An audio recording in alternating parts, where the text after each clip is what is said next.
सोचता हूँ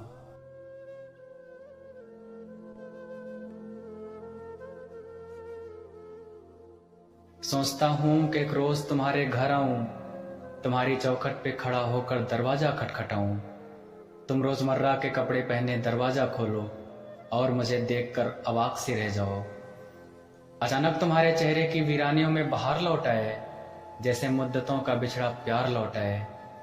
आज भी पुरानी बातों, पुरानी आदतों से बंधी तुम झुककर मेरे जूते निकालो और बिठाओ मुझे उसी कमरे में जहां हमने पहली दफा इश्क को नई परिभाषा दी थी, जहां तुमने मुझे पिलाई थी मोहब्बत भरी चाय और फिर तितलियों की तरह रंगों से खेलती हुई तुम आ लगी थी मेरे गले से, जहां मेरी बाजुओं के सख्त हल्के में तुम्हारा नाजुक बदन था, रेशमी हाथों में चूड़ियों की मध्यम खनक थी, जहां छेड़ी थी मैंने अपनी उंगलियां तुम्हारी लटेदार जुल्फों में, कमरे में मचलती सांसों की महक थी, जहां शर्मगी होठों से चाहत की बात करते करते तुमने खाई थी कसम उम्र भर साथ निभाने की।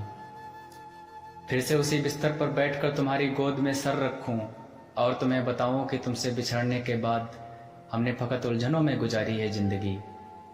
किस्मत संवारने से ज्यादा मुश्किल था तुम्हारी यादों से पीछा छुड़ाना।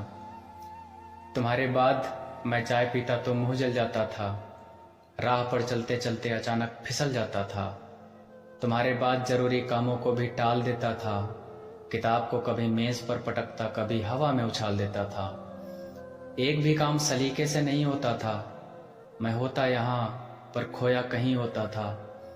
तुम्हारे बाद ख्वाहिशों की सुलगती रेत पर मैं नंगे पांव भटकता रहा, दिल कुढ़ता रहा, एक हुक सी उठती रही।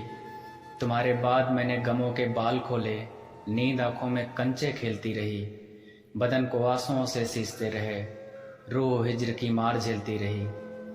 कभी भीड़ में कभी राह चलते तुम याद आती, शाम ढलते सूरज निकलते तुम याद आती। तुम याद आती जब कभी दो प्रेमियों को साथ देखता, तुम याद आती जब अपना खाली हाथ देखता।